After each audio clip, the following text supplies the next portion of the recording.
Hey guys, this is Seven with the Hard Time Strongman podcast, and today we're going to fight the Z Monster.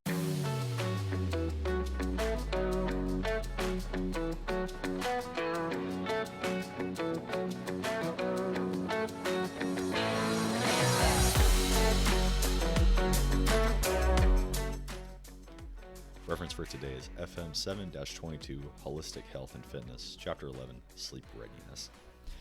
So this isn't our most glamorous class, guys, but it's an incredibly important one when you think of, operations in a holistic and a total, way. Sleep is something that everyone needs. You cannot sustain your body for long without sleep. Your body will get sleep eventually. So it's important to talk about that, get a little bit more knowledge on the subject so that we can hopefully put a few more tools in your tool belt and make you more effective. So a couple things before we get started. The brain is the only organ or body part that requires sleep. Sleep sustains the brain and physical health, cognition, the immune system, and recovery after physical activity. 3 principles of sleep health are sleep duration, sleep timing, and sleep continuity. So sleep duration. The cognitive ability, or your cognitive ability, varies with the amount of sleep you obtain. The more sleep someone gets, the greater mental acuity, faster response, fewer errors, improved judgment, problem solving, situational awareness, mood, and resilience. The relationship between mental acuity and cognitive readiness should be thought of as a continuum, with more sleep producing improved performance. Most people need between 7 and 9 hours of sleep per 24 hours to maximize their health and to sustain their performance. Now, everyone's a little bit different, so those numbers can change person by person, but this is what your body needs. Some people can, quote unquote, run on less sleep, but they're at a decreased level than they would be if they had gotten the amount of sleep they actually need. Second principle, sleep timing. So humans are diurnal. They're designed to be awake during the day and asleep during the night. Our brains have a functional internal clock that is sensitive to the sun's rising and setting, also known as your circadian rhythm. This sensitivity synchronizes our brains to the world.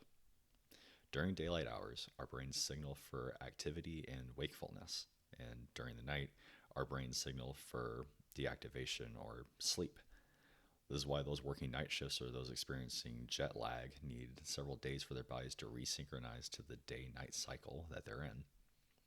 Maintaining a consistent sleep-wake cycle optimizes their circadian rhythm and the ability to fall asleep, stay asleep, and ensure quality sleep. Like I said, for most people, 7 to 9 hours of sleep per 24 hours on a regular basis is adequate. If a person gets less sleep, for example, 6 hours per night, sleep debt accrues. It's better to pay off your sleep debt than to stick to a strict sleep-wake cycle. So what this means is for guys who, during the work week, are only able to get 5 or 6 hours of sleep, have a sleep debt. And if that sleep debt goes too long or accrues too much without being paid off, your body will get that paid back, and that can have disastrous effects if you're in the field. If you accrue a sleep debt, you will pay your body back, period, whether you want to or not. During a 24-hour sleep-wake cycle, there's also an afternoon dip in alertness. Individuals with a significant sleep debt can use this dip to obtain quality daytime sleep so they can pay down that debt. As long as the daytime sleep is not so long or frequent that it interferes with the ability to fall asleep at night, they should have no issue. And our third principle, sleep continuity. So restorative value of sleep. The restorative value of sleep is also contributed by sleep continuity, or the extent that sleep is continuous and uninterrupted. During sleep, the body clears toxins from the brain, and the brain fixes and forms new memories into usable knowledge. If sleep is interrupted or shortened, the effects of sleep are lessened. So when possible, it is imperative to have good quality sleep that is uninterrupted. Otherwise, you don't get the full benefits, the full package with your sleep. This can be hard for guys in an operating environment or guys who live with a lot of stimuli, uh, but that's something to keep note of. So so a few more fundamentals. Like other body parts, the brain has physiological needs for food, water, and oxygen, but unlike other body parts, the brain has one more physiological need, which is sleep. Sleep is necessary to sustain alertness, sound judgment, decision making, and situational awareness. The effect of insufficient sleep, individuals will experience reduced concentration, impaired judgment, problem solving, decision making, increased irritability. Their mood will decrease. They'll lack motivation. They'll have a slowed response time. They'll have a reduced ability to deal with stress, an increased risk of injury, and an increased time needed to recovery from injuries, and an increased time needed to recover from injuries. Something I really want to stress to you guys is that you will fall asleep. If the brain is starved of sleep long enough, it will eventually fall asleep. Sleepiness can be stayed off by increasing stimulation, like turning up the radio, opening a window, getting up and walking around. But there's no amount of willpower, there's no amount of effort that will maintain wakefulness for long. Humans cannot resist the need for sleep any more than they can resist the need for air. At some time, at some point, the sleepy brain will slip into sleep, regardless of any effort to avoid it. The act of sleep is not a voluntary act, or this act of sleep is not a voluntary act. I like to call this a sleep attack. Guys who have been on extended operations and have had to pull security know what I'm talking about. You could be active for a long time, and then if you get into a static position and you have to try to maintain alertness, stay watchful, stay listening, you can fall asleep and not even know it. Because of that, severe sleepiness is dangerous, not only to the sleepy individual, but to those around them as well. It's especially dangerous if you're driving a motor vehicle or pulling security, monitoring equipment, or computer screens, things of that nature.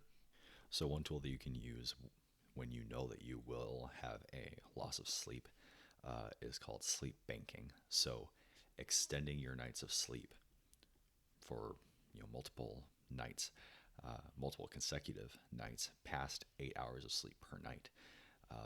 This banks up the beneficial effects of sleep, and that allows your body to maintain your alertness and your performance during periods where you are unable to get the most beneficial amount of sleep per night. So during operations, optimize any and all opportunities for sleep that are available within your restraints. You could use a stimulant like coffee. Keep in mind that you need to try to minimize the counterproductive effect of your stimulant. So, namely, not using it within 6 hours of a known point where you will be trying to go to sleep. So, some things that you can do to try to combat sleepiness. So, taking naps, taking rest breaks, specifically time off a task, using caffeine. So caffeine temporarily restores your alertness and performance with scheduled judicious use. So big thing that can be a misconception is that coffee does not improve your judgment, coordination, or your reaction time. For most people, under most circumstances, the optimal dose of caffeine is 200 milligrams, so equal to about 2 cups of instant coffee. So example of how you could do this in the field is 200 milligrams when you wake up, 200 milligrams about 4 hours, 5 hours later, and then 200 milligrams, which will be your last dose, at least 6 hours before a known sleep period, because caffeine can interfere with your ability to fall or stay asleep. And exercise, short sets, not strenuous, nothing that'll get your heart really pumping, but something to just kind of jolt you out of your sleepiness. So key takeaways out of this material, out of this FM, is that people should sleep as much as they can, whenever they can, as their situation allows. The vast majority of people require 7 to 8 hours of sleep per night to stay, or to sustain performance. More sleep is better. And people can maximize sleep and performance by timing sleep and caffeine optimally. So being aware of that 6 hour grace period before you're supposed to fall asleep, so you're not messing with your ability to fall or stay asleep. And only sleep replaces lost sleep. So coffee, Monster Energy drinks, caffeine pills, nothing is going to replace good quality sleep. In my experience, some ways that I've been able to stay awake during times where I've been drowsy or have had to stay awake and alert for an extended period of time is, of course, drinking coffee. In the field, I've also ate coffee grounds or instant coffee when I was in the field. Eating and drinking, so Licks and Chewies, snacks, drinking water, mild exercise, mental stimulation like talking with a buddy or trying to, I don't know, play mental games in my head. When the situation allowed, playing music. And when it was really bad, pain. I've pinched myself enough to where I've had bruises all over my arms some days. The whole point of this class, guys, was that you can't stay awake forever. Sleep debt and sleep attacks are real. They're scary and they suck. Try to avoid them as best you can and get rest when you can. For leaders, identify and check in on personnel who struggle staying awake.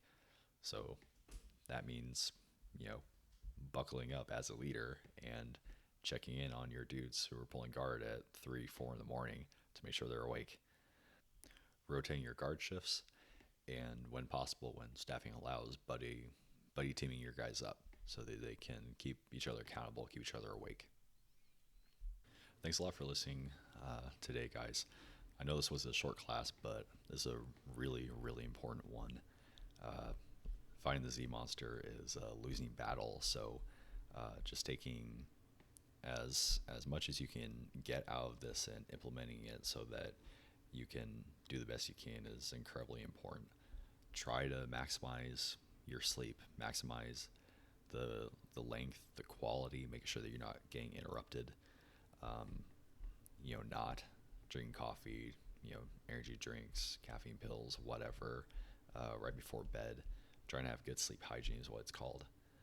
Just on a more serious note, realizing that you're not Superman. You will fall asleep. Your men will fall asleep eventually. This is something that you cannot neglect. You need to prioritize good sleep for your guys. Otherwise, you're gonna have to face the consequences of that. Once again, guys, thanks for listening in. This is the Hard Time Strongman podcast. Stay in the fight.